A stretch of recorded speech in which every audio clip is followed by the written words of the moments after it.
Okay, so we start again. Hope you had a good lunch, and I heard the 2 days lunch is provided from Mr. Pendi from Queen's Garden restaurant. So thank you very much for him, and we should also dedicate the merit for him. Okay, so we were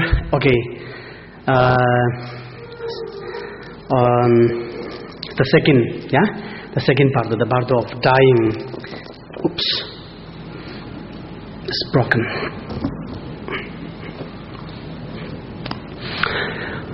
Okay, so the second Bardo, the Bardo of dying. So when somebody passes away,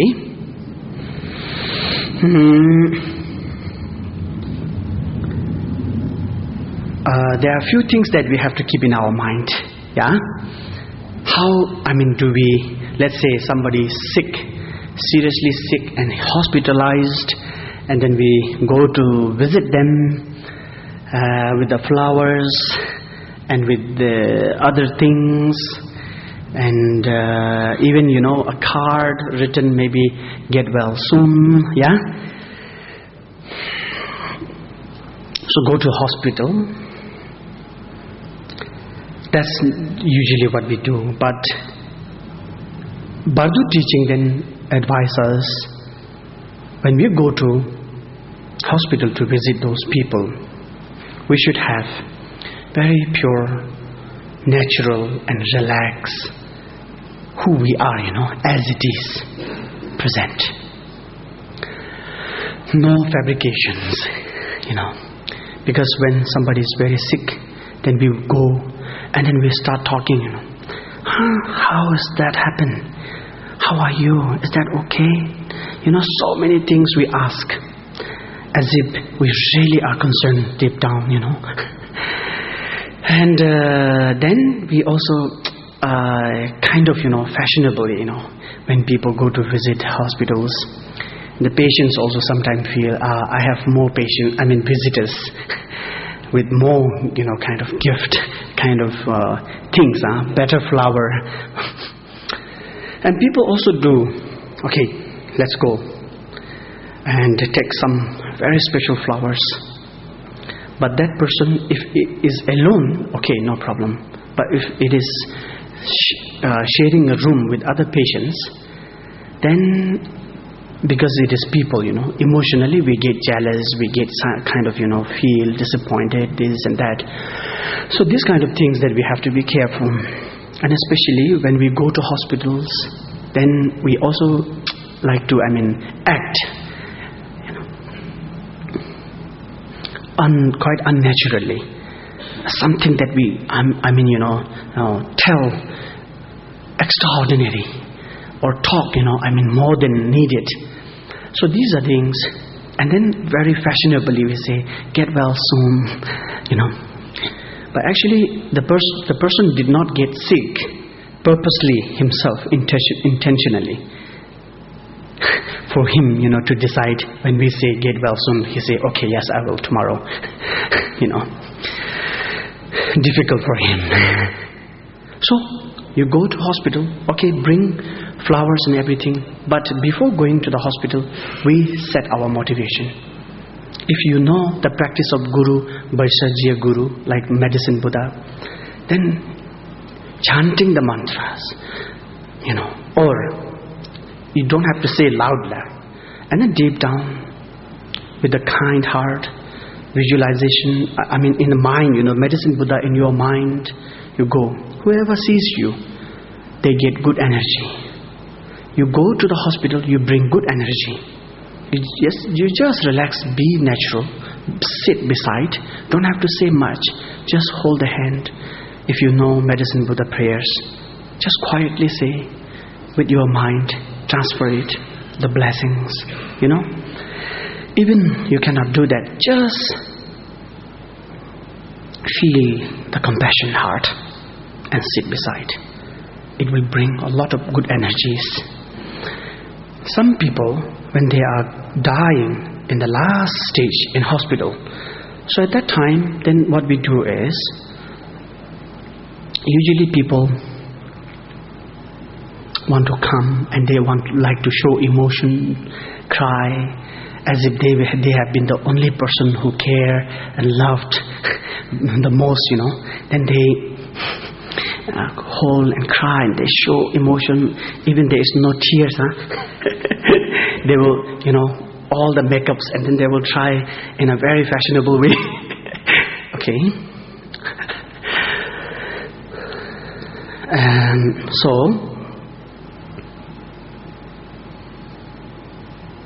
I went to one kingdom in the mountain region of Nepal. The king still is there. He's now 79 years old. And I went to his palace. It's 700 years old palace. And it's a very interesting kingdom, small kingdom. When I visited the different villages there, they have this kind of custom, In one of the village, I was having my lunch with my friends in the villages in one of my friend's house. Suddenly I hear a noise, quite strange. It sounds like singing, but actually it is not. It also sounds like crying. And then it sounds like crying but singing. Then I went out and see what is it.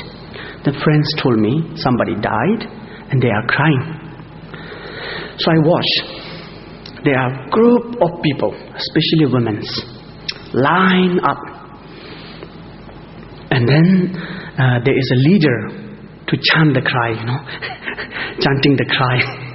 Okay, so they have a tune to cry in one same tune. Okay, and everybody has to voice together.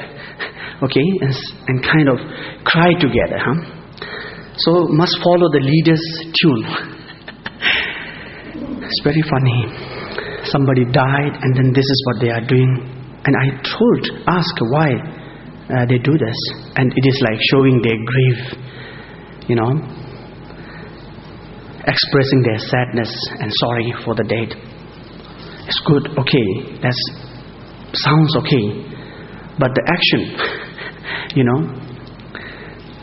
and there is, I also later then know in detail, if the person who died is rich or high position holder in the society, he has the more people to cry, more crowd. And those who are poor, they have only one or two or few people, no more. So this was also becoming a kind of, competition, my position, your position, this, that. See, so it's not good idea.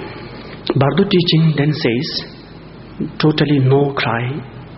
But since once our beloved one is dying, we cannot control our emotions, isn't it? Because it's natural that we cry, But there is a technique to change it, to twist it into something meaningful, you see. Not just cry out of emotion, never knowing the consequences, what will happen to the person. I was watching this Discovery Channel a few years back, and they come up with this one document, a husband and wife with their newborn baby, and they went to, a kind of, what do you call that, travel journey, okay, somewhere, quite isolated places. But they just travel, drive, until they get lost, the way, come back. And then, the distance is too far, snows. So all the roads are snowed. They don't see the road now anymore. They don't know the way go back. Searching the way, they travel, but they get even more lost. So no food for many days. The husband was trying his best. The wife was also trying her best. The baby, she could feed, the milk. But since she doesn't have food, the baby then also was in danger, And then because of the cold, the whole night they have no shelter and they're too cold, But there is so much love and responsibility from both the father and the mother for the baby. So two of them keep the baby, protect the baby no matter what happens. So their lips are all, swollen, and then sores, and then cracks, all the skins peeled up, and no food, they starve, but still the husband tries a lot. And then finally husband then finds a cave, small cave, and let the wife, very weak, let the wife and the baby, take shelter inside the cave. And then he tries to find a way back. And then inside the cave, the baby then cries because the baby was hungry. And she tries to feed, but there's no milk. Then she tries, because all her lips are all broken now because of the cold and snow, dry. Then even with that painful condition, she tries to use her hand, she cannot. So with the mouth, then she eats some snow, a little bit of snow, and then melt, and then give the water, to the baby. That time I felt very emotional. Very emotional. Then suddenly I think of those hungry ghost spirit. They are hungry, thirsty for a few days. The suffering and the pain that they were going through is unimaginable. But when I then twist my thinking, for those hungry ghosts, can you imagine? Day and night thirsty, searching for that very drink and then the food for hundreds of lifetime, but not even one drop of water or bite of food they can't get. They don't get it. Yet because of their karma they have to starve and continue. So because I saw that, I became very emotional, and then I cry. Suddenly I think of those all spirit, their condition. Then the feeling is no more emotions. Now it changed into compassion. You cry because you feel not pity, or you feel not something that you are losing, but because you feel others' pain and suffering, and for that then you grow a kind of love and responsibility and compassion in you. How nice to say, how nice if they can get free from that suffering. How nice if they can enjoy a very happy, delicious food or drinks, Then we can twist our emotion into a compassion, you see, in that way. So when we cry, somebody dies and then we become emotional, at that time, connect this feeling to all the mother sentient beings suffering in this world, especially in the unfortunate realms as a hell, animal, and then so on. At that time, the heart can really generate a compassion. Then you can cry, it's okay. It's releasing also, even though we are getting weaker, but kind of releasing, relief. At the same time, the cry becomes compassion, and that's a positive energy. If we are just simply crying out of emotion, then that's not a positive thing. Okay? So this is what we can do if we cannot really control our emotion. Okay? For example, this we can do in our daily life also, because we don't really appreciate what we have, and because of that we always suffer. We always feel something is not right and something is missing. So see, in daily life we can, whenever we feel, something is missing for me, there's something is wrong, then you compare yourself with others in the world, the condition. Then you will really know how better life and better condition you have, and how you should appreciate. For example, a man physically fit, he has legs and everything, but he cannot appreciate his leg because he feels, I have no motorbike to ride on, And because I don't have car and motorbike, what is the use of these two legs, I don't really appreciate. If I have a car, I don't think, I really need a leg or something like that. People, out of emotion, they even think in this way. But at that time, can you compare yourself to those people who really have no leg? They have to depend on wheelchair day and night. They cannot walk at all. Can you think, what kind of thoughts going in their mind? Those people, crippled, cannot use their legs and all. They must be thinking, wow, this man has all his arms and legs and everything. What a wonderful life. If I have, the legs and everything like him, fit in condition, I would travel the entire world, not using car or bicycle or something, but on foot, walking. This must be what is going on his mind. You see? So when we compare our condition, then we can really appreciate. And at that time, we can also give rise to the compassion in our heart. Okay?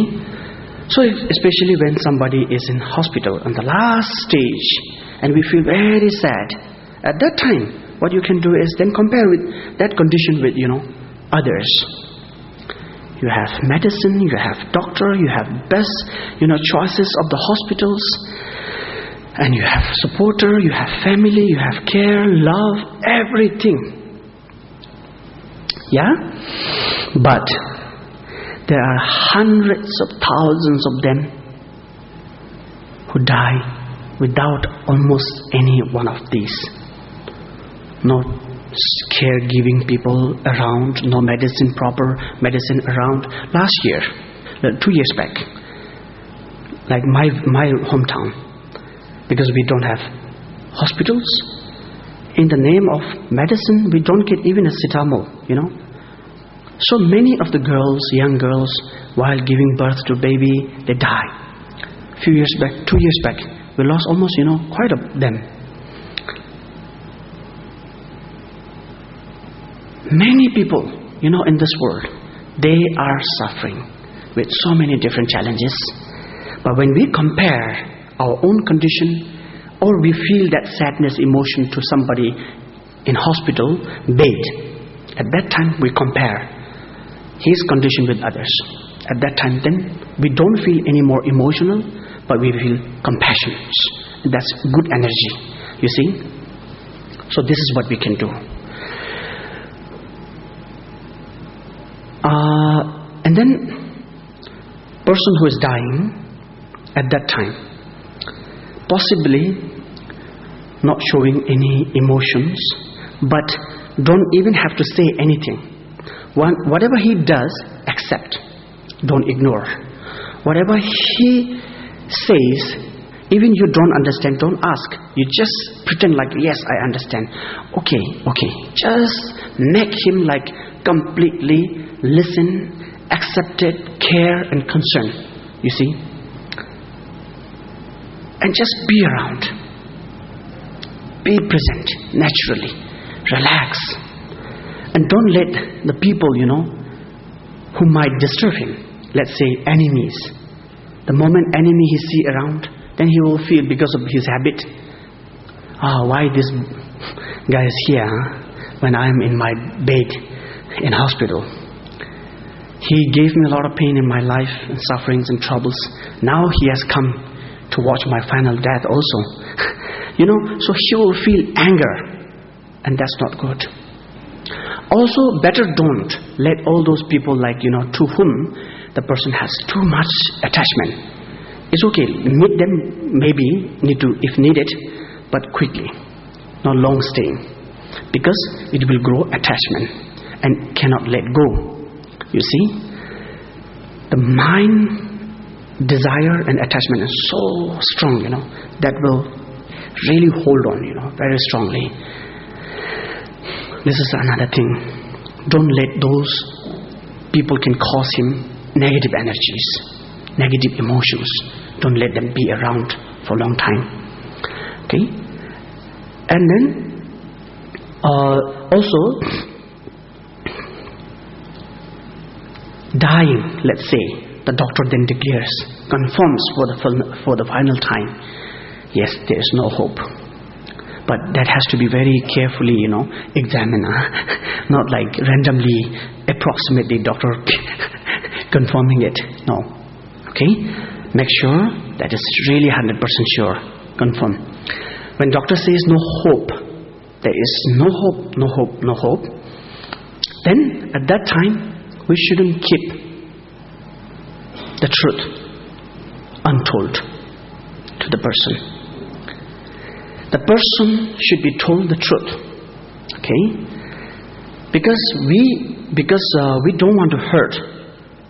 That's why we don't want to tell the truth. We still give him hope. You will not die. We are here. Please don't worry.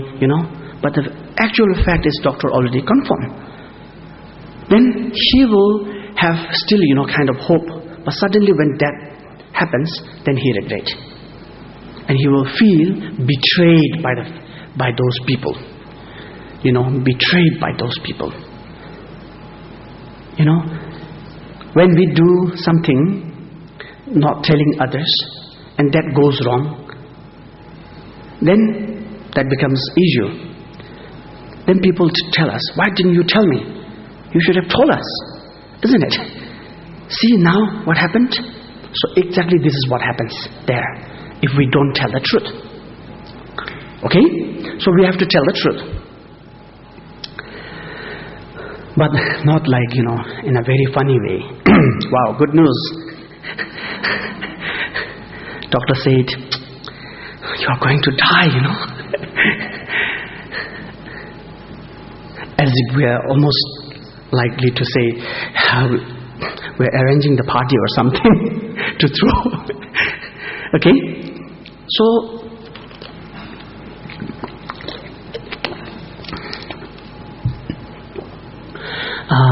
that's why the way we tell something like this.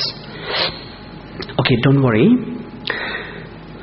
You have lived long, and you had parents, relatives, wife, husband, children, everybody, property. You did this. You done that. Many things that he did. Good things in his life. Remind. And then the fact is, everybody has to die at the end. After trying with all the medicine, the best doctors, the treatment and everything, there is no hope. The doctors say, unfortunately to inform you, there is no hope. But please, don't be sad. Okay? We are here. Our love, respect, care, service, everything is here with you.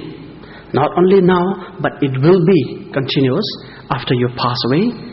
We will take care of your children, your parents, your this, property, that thing. But, so this is what we should really, make him convince. The first moment when we tell the truth, he gets shocked for a moment. But slowly then he will accept. See? So, then if he is a practitioner, he knows some kind of, Dharma practices, then he can prepare now. You see? So telling the truth gives him at least to prepare. Even he doesn't know anything what to do, but still he can, he knows now that is coming. Knowing is much better than suddenly happening, you see. So this is what we should, do. And then no artificial, what you call the life support, holding the breath, even doctor says no hope. But we want to keep, him breathing. We never know the person is suffering.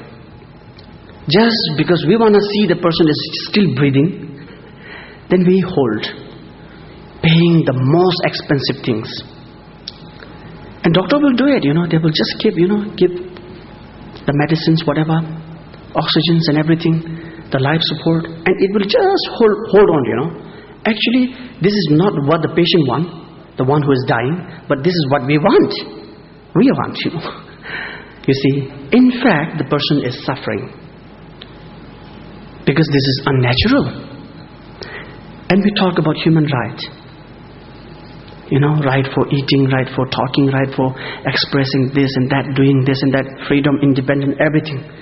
But Not only independent while we live, but the freedom and right, also to die naturally. Natural death is everybody's right. Yeah? So, we should let the person die naturally. No artificials, holdings, life supports.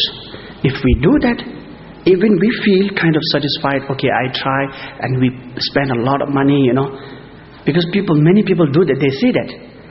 Oh, now we have no regret, we tried our best, spend like few, $20,000, $100,000 or something like that, and this is to say to others, for what? Isn't it? And some people, they do competitions. Okay, how much he spent? How many days he kept, with the life support? 50 days. Okay, we should keep 60 days. How much he spent? 2 million, 3 million? Yeah, we should at least make it, one more. People do this, and that's wrong. It's a violation of somebody's right, and most critical part of the life. You see, let the person die naturally. This is very important. When the person is dying on the last stage, if possible, then keep the position of the patient, the dying person, in a sleeping Buddha position. Lying on the right shoulder. You see, because the energy in our body, negative energy, positive energy, the negative energy flows mostly in our right side of the body. When we suppress that by that, position, the sleeping Buddha position, the negative energy's activeness becomes slow, because it's like suppressed, When you hold the pipe tightly, the water cannot flow. Something like that. So this helps negative energies also, reduce their reactions. You see. So this is one thing. If the patient cannot stand in that way, then let him better put it up, a little bit upright, but in a most comfortable the way he feels. Okay? These are the things that we should keep in our mind. And then some people, they ask for will. Okay, do you have to say anything? And how about the property, the bank balance and this, that? Very dangerous. Because the person who is dying has so much attachment to his own property. And when somebody comes with all this, then he already sins. And nobody wants, their own property used by somebody else, or somebody tries to claim. Nobody wants that. Then again, this is very bad. This is happening a lot around, you see. When somebody is in the last stage in the hospital, and then the sons and the daughters and all those are very busy, here and there for this and that, and quarrels and then fightings. This is happening, So this thing we have to be very careful. Okay? Then, keep the surrounding very quiet. No noises around. Then if possible, invite a master. Read the Bardo teachings. And then sutras like Amitabha Sutras or mantras or all those special things. If somebody sits with meditation, he recites those things, chants those things, helps him a lot. It helps. So, we in the Himalayan region, when somebody is seriously sick, we do treatment according to our own, the Buddhist medicine, the herbal medicine, traditional medicine. We try our best, and at the same time, the master will then teach everything and also read the text, Bardo text. These kind of things has been, practicing in the Himalayan region for many, many lifetimes, generations, and still it is practiced. So it's very good, this one, okay? And these are the things that we can do. And if we are a practitioner at that time, then now oh, I'm going to die. It's okay. No problem. There was a big deal, One of my teacher, he got hepatitis hepatitis, yeah? Then his condition was getting worse. Finally, he did a treatment in New Delhi, India, but doctor then declared 6 months he will die. No hope. Then group of us went to receive him when he was coming back, to the bus station. Then he comes. All of us was like really worried, what to say, how to greet him, and then where to start, to talk to him, because he's coming with that declaration from doctor. We were all very sad and nervous what to do. But when actually he came out, at the station, we saw him. He's like very happy, so happy, laughing, and then smiling, active. Then he comes. And he says, hello, Tashitele, how are you? Each and every one of us, he greeted. But all of us were like, nervous, sad, down. Then he says, what's wrong? The declaration for 6 months, time is for me, not for you guys, But I know, he makes a joke, But I know, I have a guarantee 6 months from doctor. You guys? No? No guarantee. Maybe that's the reason you are sad. See, because he was a very great master. When doctor declared, for him was like really nothing, Okay, so if we are a practitioner, at that time, then take refuge in Buddha. Then set the motivation for the benefit of all sentient beings. In my lifetime, I try my best to attain liberation, enlightenment, and so on. But according to the teaching that I received from Buddha, there is a great chance during the dying time to be enlightened. So lifelong practice. Now, there is a great chance to get the result. But just only thing I need to do is then focus, concentrate, and try. Then he will set his mind. Bless me, Buddha, Dharma, Sangha, Guru is all. I take refuge in you. And he will remind himself what he has done in his life. Good things. He will appreciate. He will dedicate all those good things he has done in his life. And if there's some bad things also he has done in his life, then he will confess. He will do the confession. And then at the end, then he will pray, I'm going to attain enlightenment at this dying process. I will grab the chance. I will not miss it at whatever cost. You see, this is what he will commit, make the determination. If not possible to attain enlightenment at the moment of death, then at least I will try to liberate myself. You see, enlightenment and liberation are different. Okay? Liberation is like somebody who is out of jail. Okay? Not yet in his destination of home or whatever village. You see. Enlightenment is then reaching the final destination after he comes out of jail, isn't it? So enlightenment and liberation different. We have to be clear. Then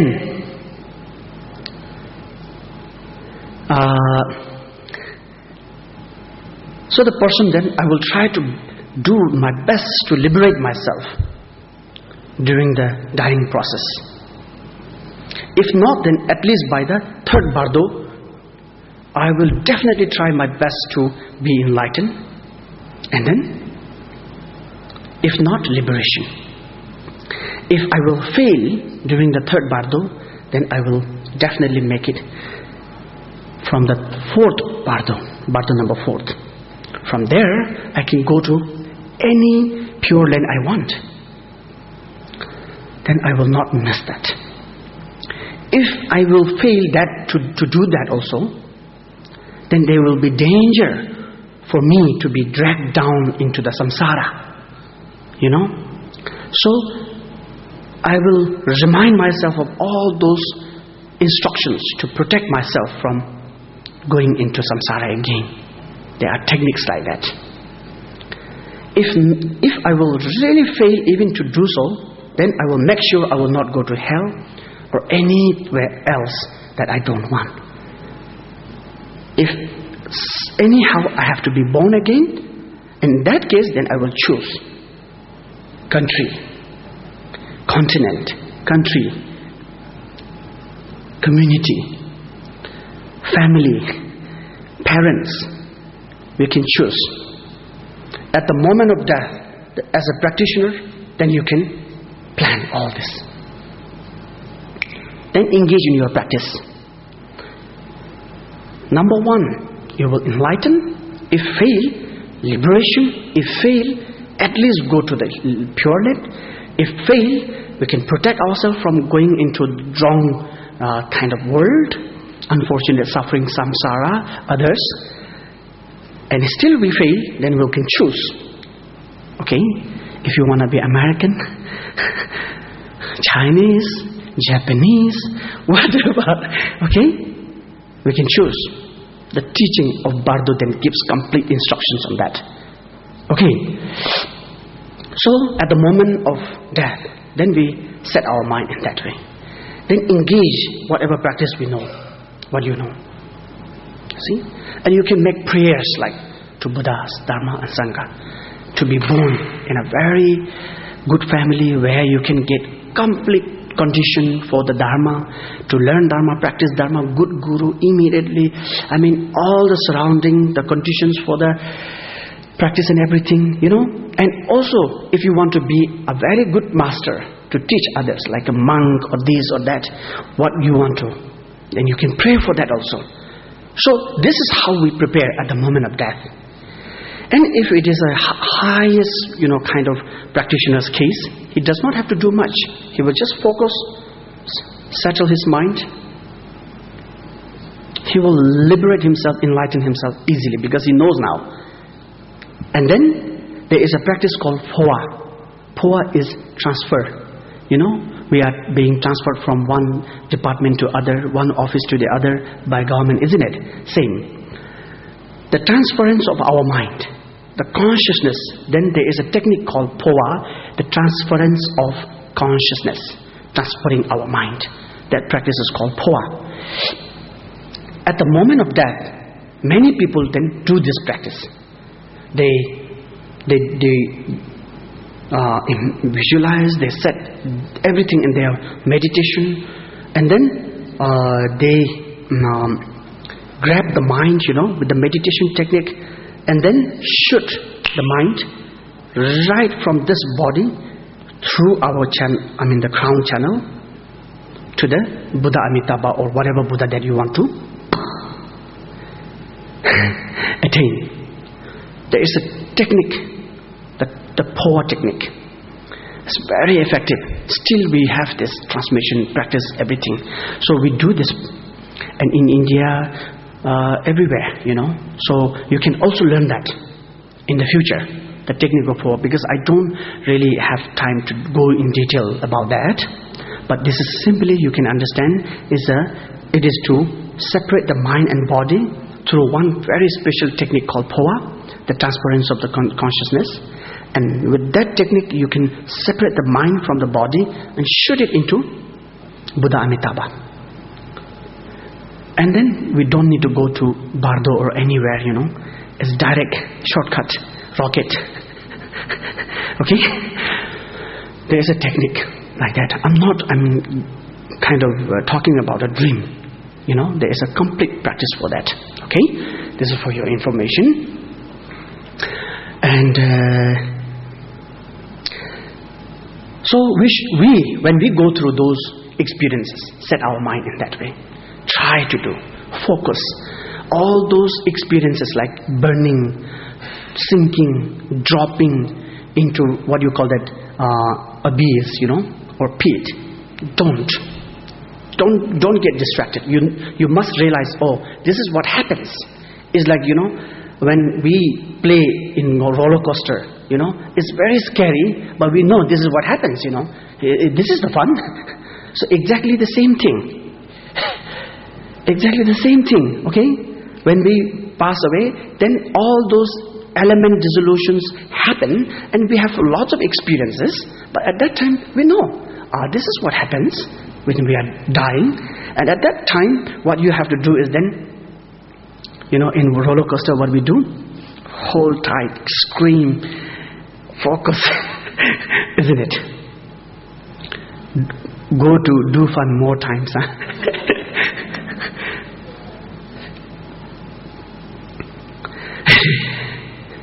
Okay. So it's a really great chance. Why? Reason. Because night turning into day. We are about to see the light. And no need to ask anybody else. It shines forth by itself. We don't have to invite, anywhere. The sun will come from east every morning. Nobody has to invite or ask or phone or whatever. You see? If we want to see, then wake up early and then go to see sunrise. Yeah? So at the moment of dying,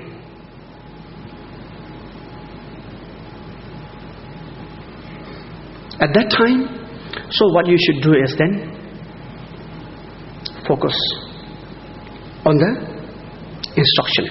Keep this in mind, Always connect your heart with devotion to Buddha, Dharma and Sangha as the ultimate object of refuge, as the only protector whom you can rely ultimately.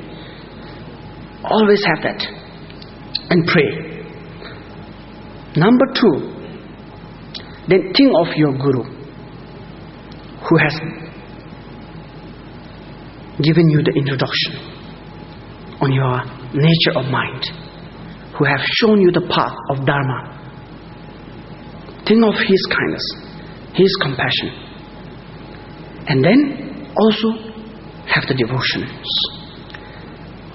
Then remind yourself of all those instructions, what you are taught and what you have trained and what you have practiced. Remind yourself. You see?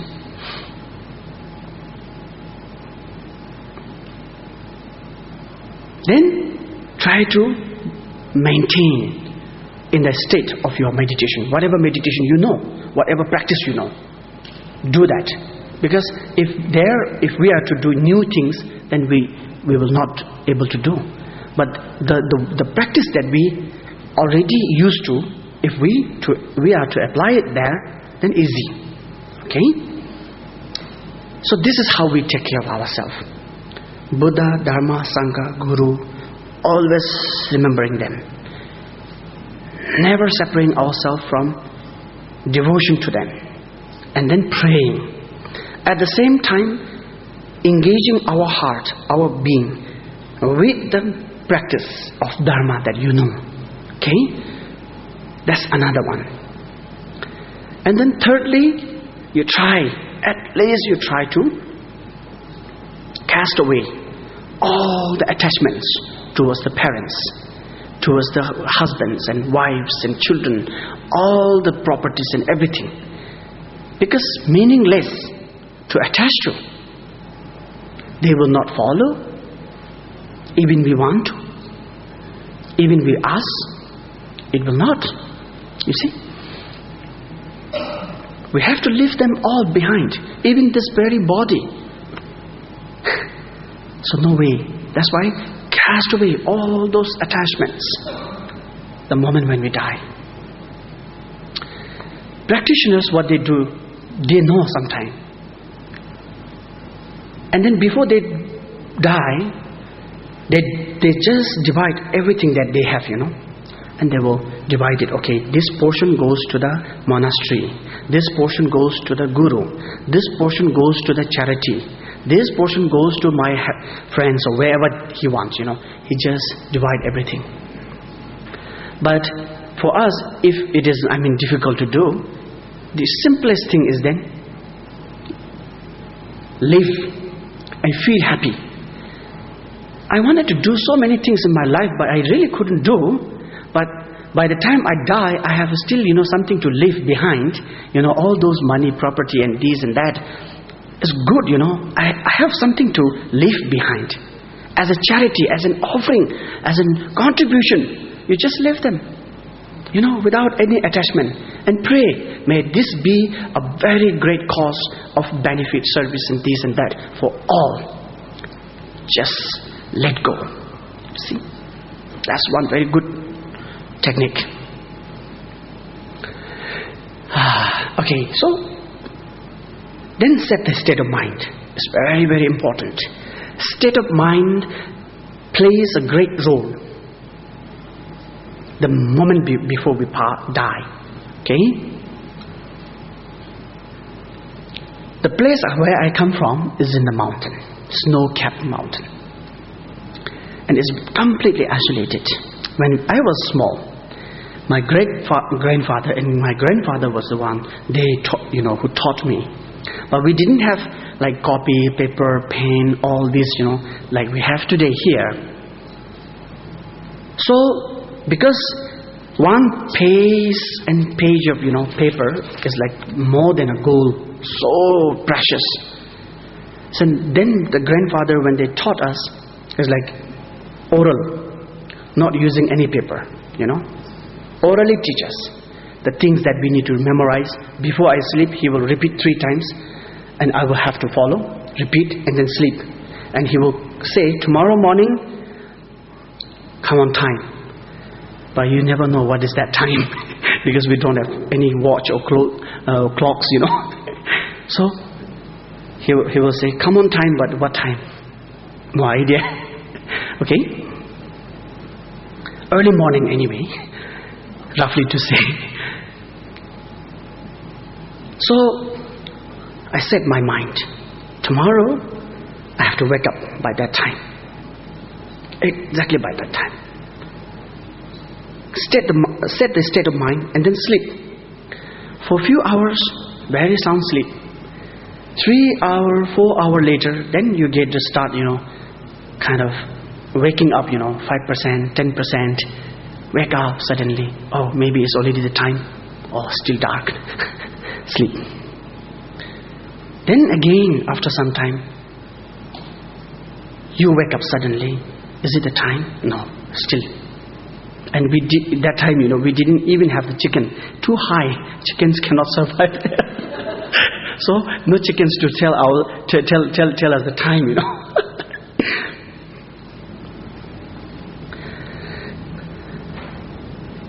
Again sleep. Then after some time, started getting dream,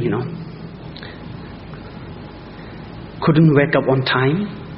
Late already. Grandfather is very angry. Coming with something, to hit. Too scared. Wake up suddenly. And it's still not yet the time. Maybe 10 minutes to go. Better don't sleep. Get ready. Then go straight. No washing face. Too cold. Go straight. What I was taught should repeat orally. Okay? The point I'm trying to make here is the state of mind before I sleep. Because of that, after a few hours, wakes up.